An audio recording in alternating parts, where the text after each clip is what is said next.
temas de gobierno corporativo, ESG, a cuestiones geopolíticas. Hemos ido ampliando el mapa de riesgos conforme la situación iba evolucionando. Y es de lo que vamos a hablar ahora. De repente, la geopolítica se ha convertido en lo que está de moda. Yo acabo de volver ahora de una conferencia en París, la mitad de los paneles, ponencias y tal, sobre temas geopolíticos. Está en los consejos de administración, está en los comités de dirección, en empresas globales, en determinados países más que en otros, obviamente, pero en todos. Y además parece que esto no va a parar, sino que más bien va a más. Solo os diré una fecha el año que viene, el segundo martes, ¿no?, después de la segunda semana del mes de noviembre, en la cual los americanos elegirán a su nuevo presidente. Y en estos momentos, como todos sabéis, el máximo candidato es el señor Donald Trump. Una de sus primeras manifestaciones en el anterior mandato, recordaréis que fue que la OTAN estaba obsoleta, que había que sustituirla.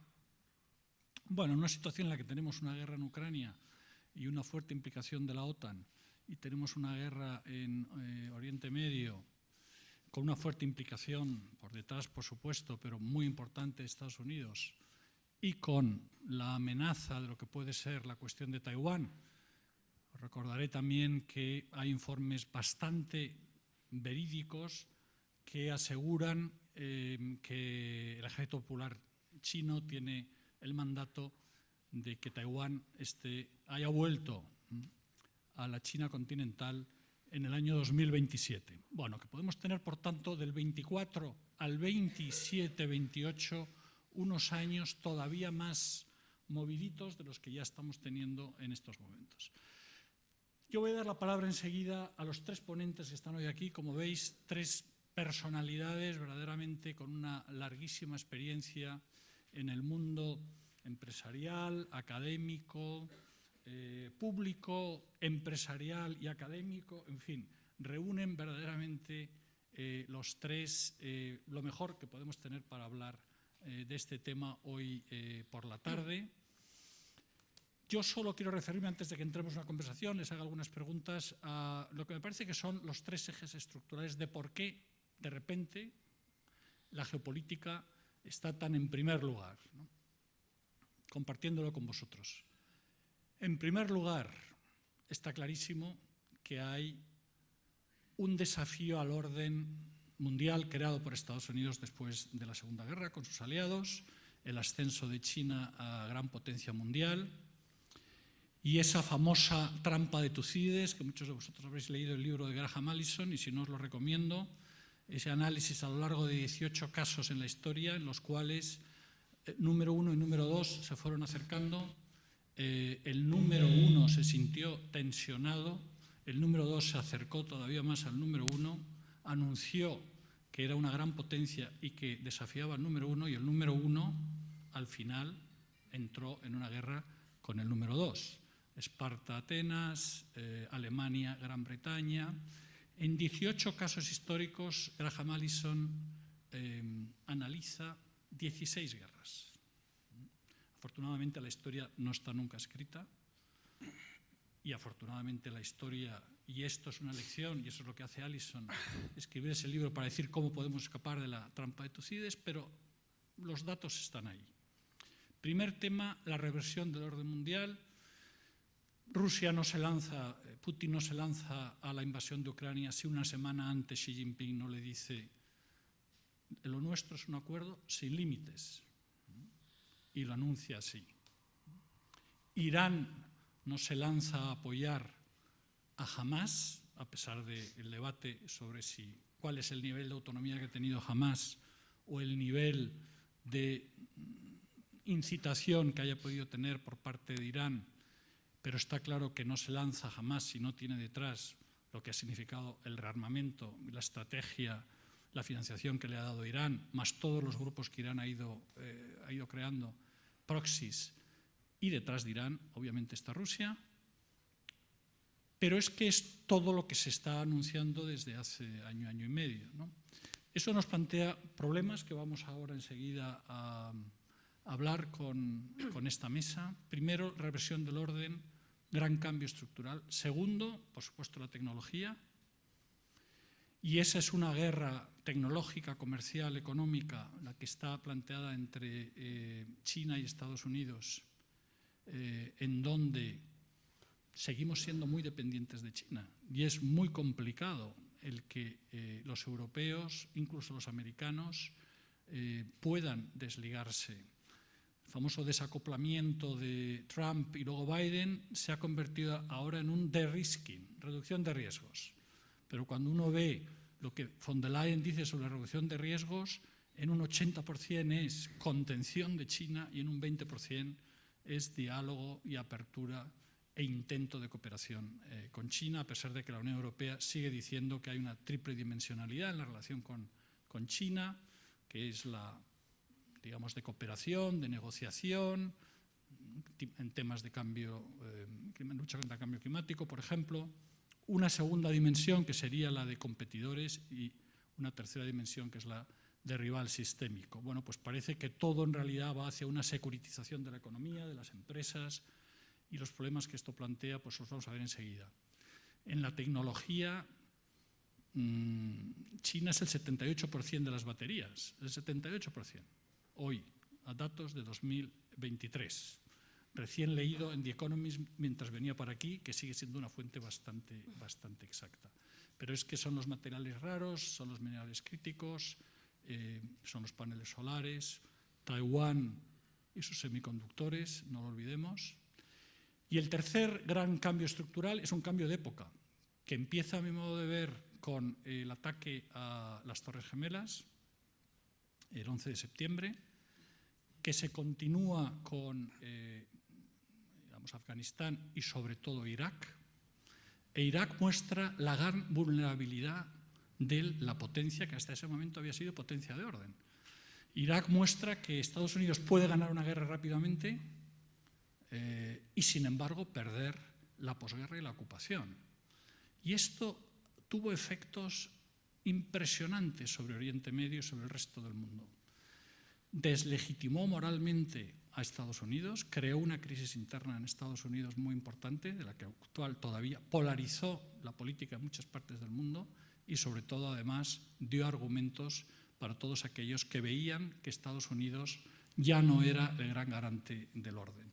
A partir de ahí, Irak, la guerra contra el terror, sus consecuencias y las tres grandes crisis, que yo creo que son las que verdaderamente en esos cuatro jinetes del apocalipsis, ¿no? Primero Irak y después la crisis financiera, que lo que nos hizo fue la emergencia de los populismos, la puesta en cuestión de las élites financieras, políticas, que no habían sido capaces de predecir, que se estaban aprovechando de la situación, el empobrecimiento de las clases medias.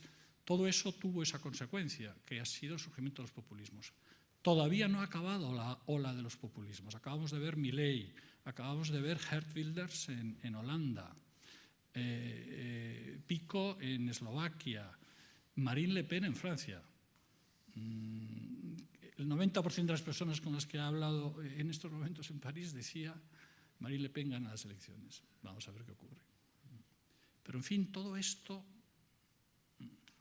populismo, la segunda gran crisis, la pandémica, y hay desglobalización, nearshoring, friendshoring, autonomía estratégica, de todo eso va a hablar enseguida Marta, y la tercera crisis, la geopolítica.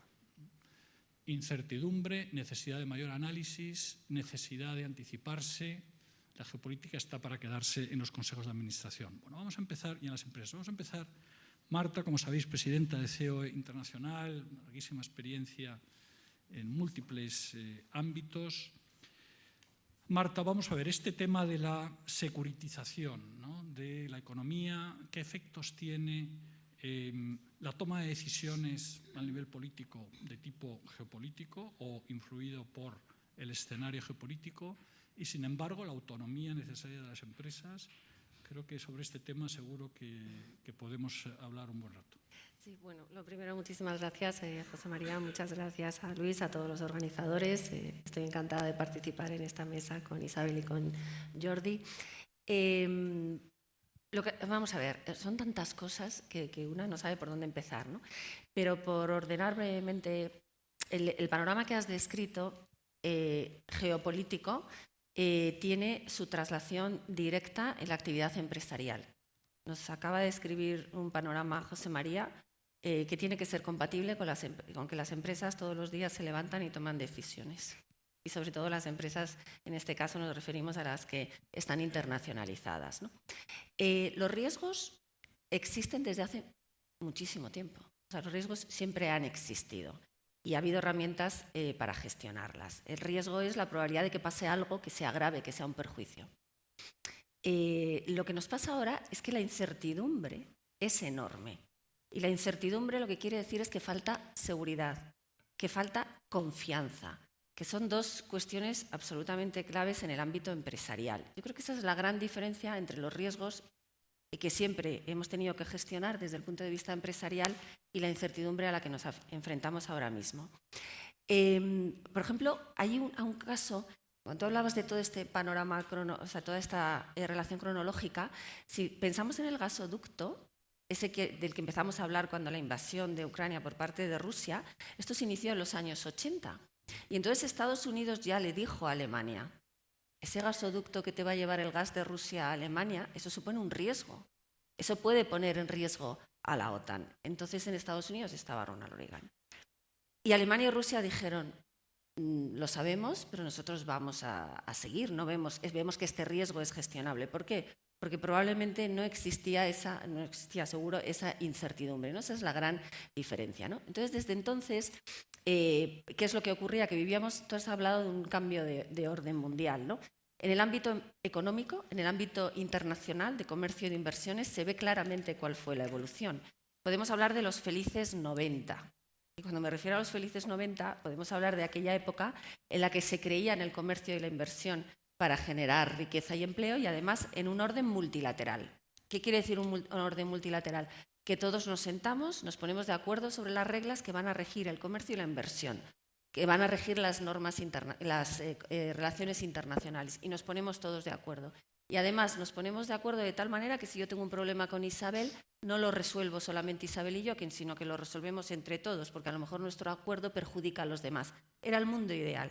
Y eso permitió la globalización, eso permitió la internacionalización de muchísimas empresas, pero es de aquí que llega la crisis de 2008. Bueno, por cierto, estábamos tan contentos en los 90 que lo acabamos introduciendo a China en la OMC, porque había confianza, porque creíamos en que este mundo basado en normas, en el comercio y en la inversión necesitaba un socio tan importante como era China. Y así empezamos los años 2000 y lo terminamos como sabemos todos, con la crisis. Y ahí el orden multilateral empieza a resquebrajarse. ¿Por qué? Porque ante los problemas que empezáramos a tener las economías, algunos países empezaron a mirar hacia adentro, empezaron a tomar medidas proteccionistas. El comercio y la inversión es importante, pero yo me tengo que proteger. En fin, se empezó a cambiar ese orden mundial. Por cierto, periodo que coincide con el mayor proceso de internacionalización de las empresas españolas, que precisamente empezó en ese momento a finales de los años 2000, el gran impulso, ¿no?, a la internacionalización. Y ahora vamos que ya se empezaba a resquebrajar porque no es tan reciente. El multilateralismo, Estados Unidos empieza a separarse de la OMC, empezamos a desconfiar de China, porque todas las promesas ya no, nuestras empresas empiezan a tener muchísimos problemas en China, empiezan a enfrentarse a todas estas medidas proteccionistas como consecuencia de la crisis, etcétera, etcétera, etcétera. Y entonces llegamos a lo terrible que está pasando estos años, ¿no? Nosotros ya empezábamos a hablar en Europa de autonomía estratégica, pero solamente hablábamos de autonomía estratégica cuando nos referíamos a defensa y a seguridad. Pero el ámbito en el que hablábamos de autonomía estratégica ya por el año 2015-2016 y de repente llega el COVID. Y el COVID lo que nos pone de manifiesto es que somos tremendamente vulnerables por las dependencias que tú mencionabas. Esas dependencias las queremos reducir para ser menos vulnerables. Y ahí empieza toda esa autonomía estratégica que nosotros siempre hemos defendido que tiene que ser abierta.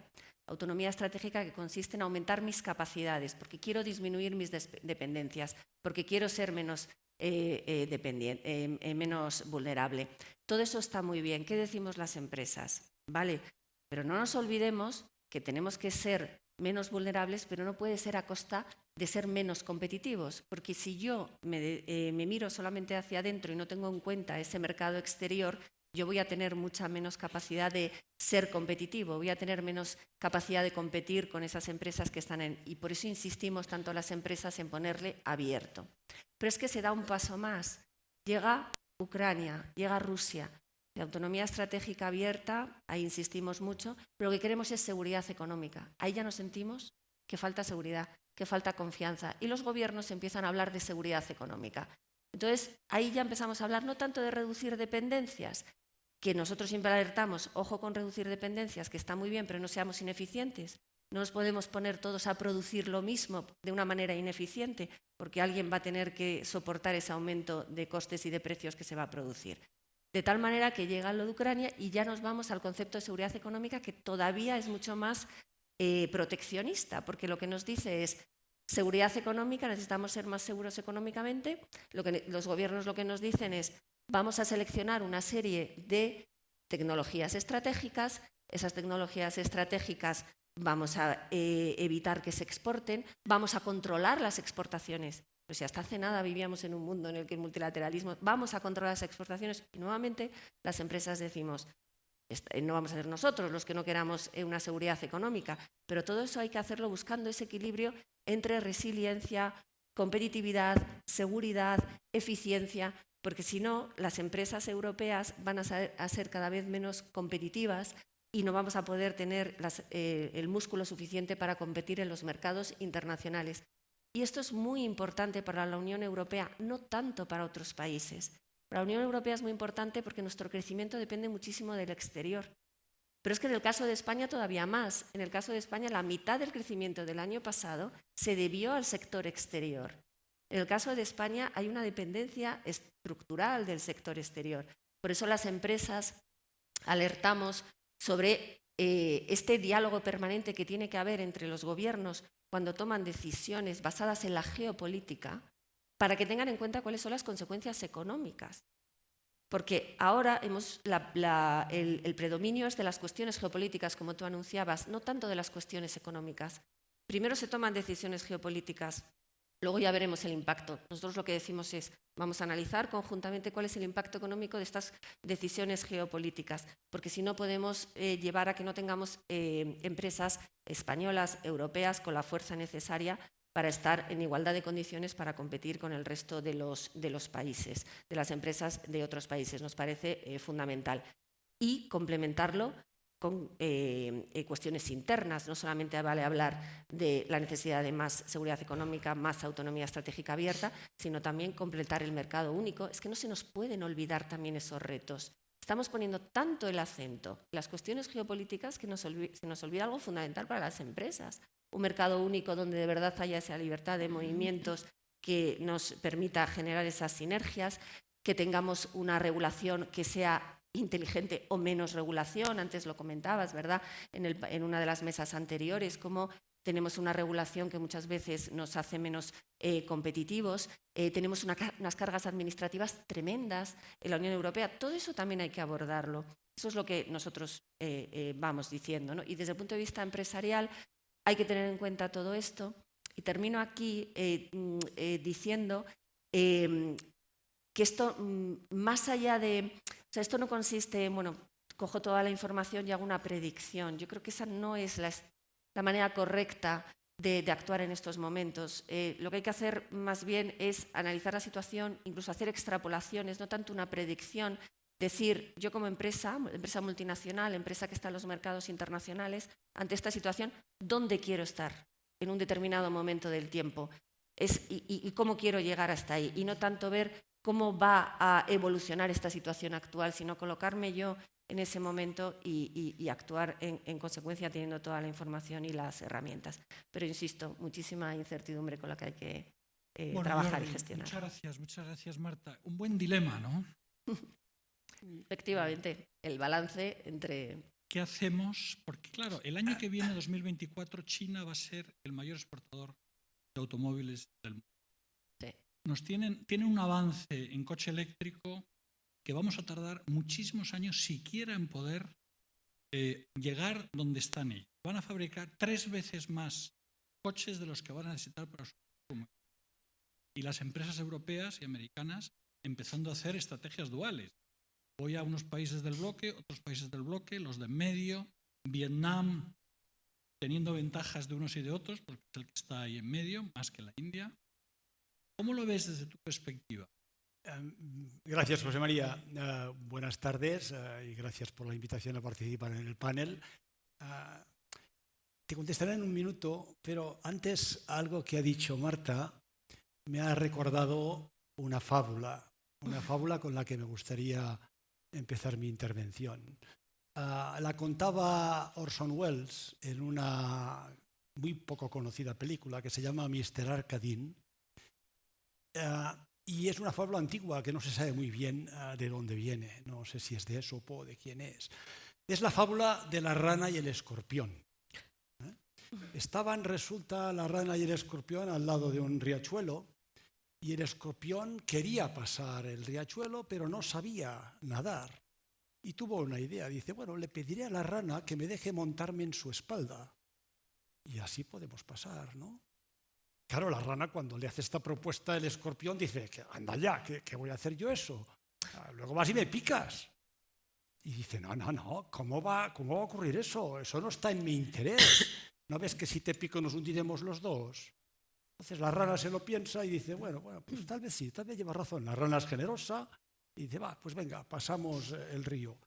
Al mitad del curso del río, el escorpión, naturalmente, pica a la rana. Se empiezan a ahogar los dos y le dice la rana al escorpión, oye, ¿por qué lo hiciste? Y dice, lo siento, no está en mi naturaleza. No podía obrar de otra manera.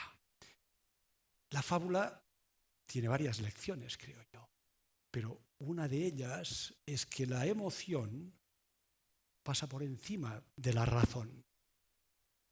Los aspectos económicos en las relaciones internacionales se deben tener en cuenta, pero por desgracia las emociones, los sentimientos pasan por delante. Yo creo que esa reflexión es buena tenerla en cuenta. Ha sucedido en el pasado y nos puede volver a suceder en el futuro. A mí me gustaría, si te parece, en parte dando respuesta también a tu pregunta, primero algo que hablaríamos. ¿Por qué en los consejos de administración es importante tener en cuenta el entorno geopolítico? Bueno, yo creo que esto enlaza con la sesión anterior. Yo creo que una buena empresa es una empresa que tiene un propósito y que tiene unos valores. Y en el mundo en el que vivimos no está claro que un mismo propósito y unos mismos valores viajen por todo el planeta. Estuve hace poco con el Consejo de Administración de una multinacional sueca, presente en China, que se planteaba muy seriamente si con su posición respecto a los derechos humanos, por ejemplo, tenía que seguir en China o debía retirarse. Por tanto, por un tema de propósito te lo tienes que plantear en el Consejo de Administración. Te lo tienes que plantear por los riesgos de la compañía. Y ahí tengo un ejemplo clarísimo.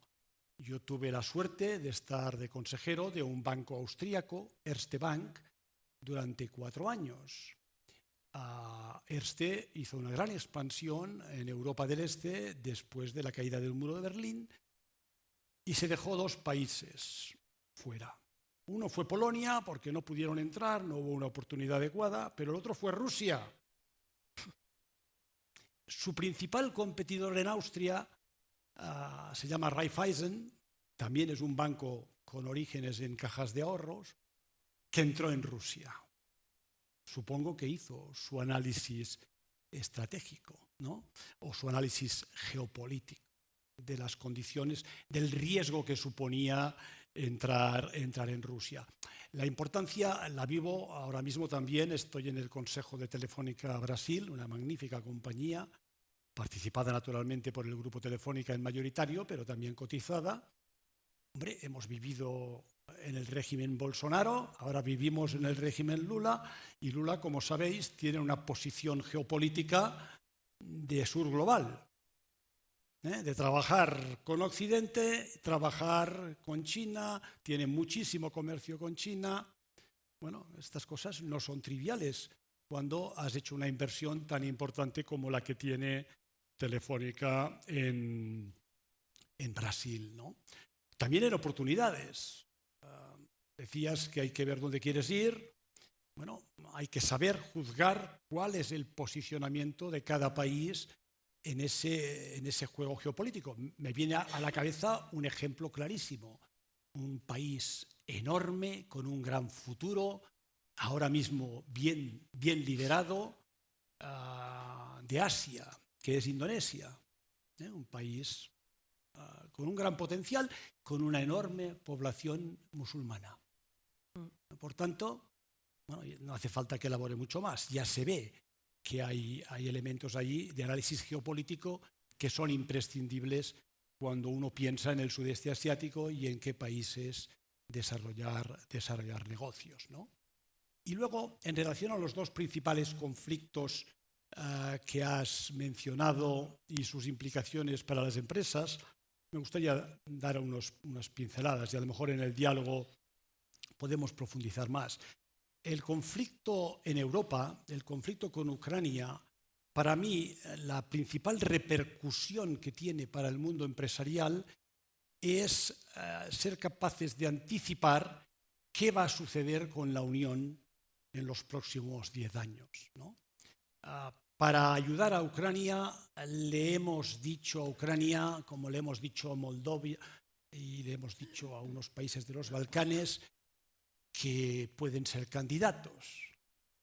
Pero claro, cuando uno conoce la realidad de estos países, y más tras una guerra que esperemos que finalice pronto, las diferencias de nivel económico, la importancia de la agricultura, las dificultades que tienen estos países para tener instituciones sólidas, con baja corrupción, con una democracia liberal establecida, son enormes. Y no digamos ya la dimensión de la propia identidad de estos países, ¿no?